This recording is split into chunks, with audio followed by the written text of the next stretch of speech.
As I'm recording this review, I finally watched the masterpiece of 2024, Winnie the Pooh Blood and Honey 2, which is the sequel to the original Blood and Honey movie.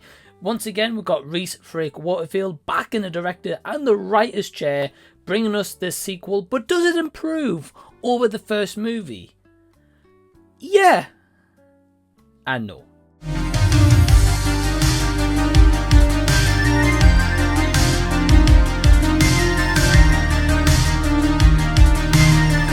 Hey everyone, what's going on? Welcome to the channel and thank you so much for taking your own time out to check out this review. My name is Mike. If you're brand new here, welcome. If you're coming back, thank you for taking the time out to check out another video of mine. So Winnie the Pooh Blood and Honey, the original one, I wasn't a fan of. I appreciate they try to do something different, but that movie's just utterly terrible. It really, really is. So when they announced a sequel, I was like, oh boy, here we go.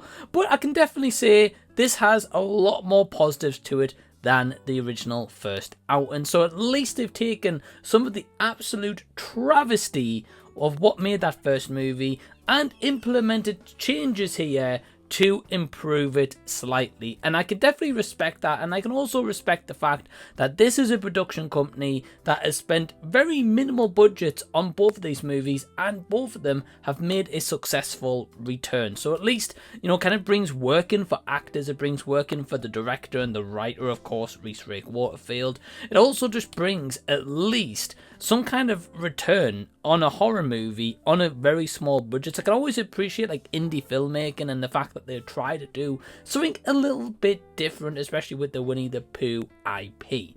And going into this one, we have got a couple of cast changes. Scott Chambers now plays Christopher Robin. Ryan Oliver plays Winnie the Pooh this time around, and the cast changes are actually explained in the movie itself. So I definitely give props where it is due. Firstly, that at least they acknowledge the cast changes and explained, or try to give an explanation as to why they changed the cast from the first time around, but also explaining why they changed the masks, why they changed like some of the costuming as well, which has definitely improved far more and looks superior compared to that first original outing.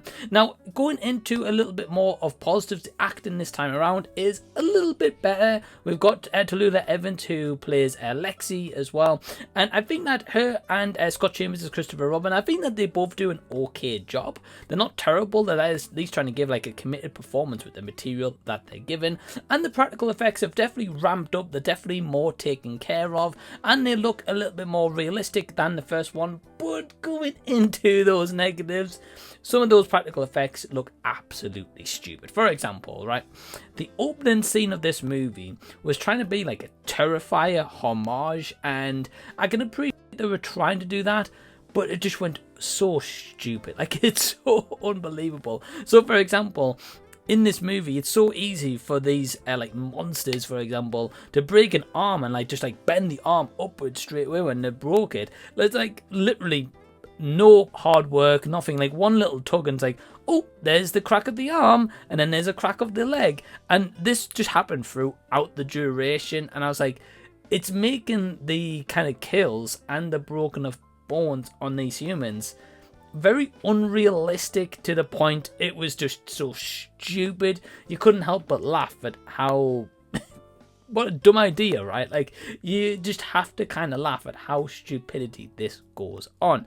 Also, in terms of the cast changes and then the differences, and they acknowledge the fact of the cast changes, again, at least they try to explain it. At least this time round, they try to give it a little bit more lore and backstory as to why all of this has been happening in the first place. So I appreciate they at least tried some effort, but the backstory is terrible. You don't care about the backstory. You're not going to care about the backstory for that matter. And it's also a one where throughout the duration, I don't know if this is just me, but I couldn't concentrate 100%. And you might be wondering, well, Mike, why is that? Are you like lack of sleep? Have you been drinking plenty of beers or anything? No, I honestly haven't. It's because the character of Owl literally looks a spitting double of the Creeper from Jeepers Creepers. And every time Owl was on screen, like the movements it would do, like flying like an owl, and obviously the Creeper flies with its wings, and like the kills, everything, it looked a spitting double of the Creeper. And I'm like, have we just ripped off Jeepers Creepers and put it into the Winnie the Pooh Poohniverse, whatever we're doing here?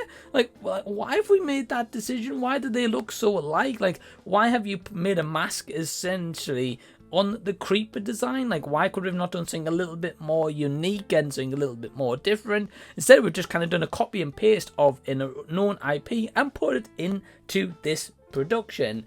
And I just think this movie, for more and all that it tries to go for some kind of structure and a bit more story explanation, it goes in a little bit too deep. It gives you too many characters you really don't care about. You also have characters who just kind of show up randomly. Like, after kind of the first couple of deaths, I'm not going to tell you what happens and like where that happens.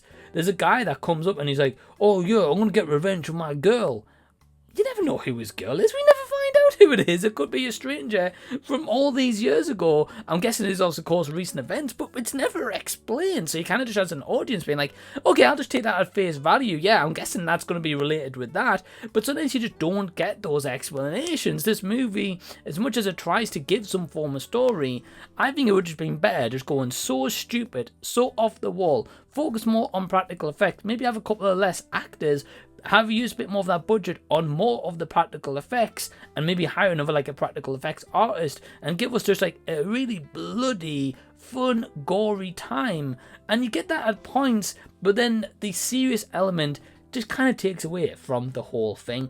Also stick around right up until the end because there is a post-credit scene as well, which yeah, definitely teases some stuff. That's all I'll say.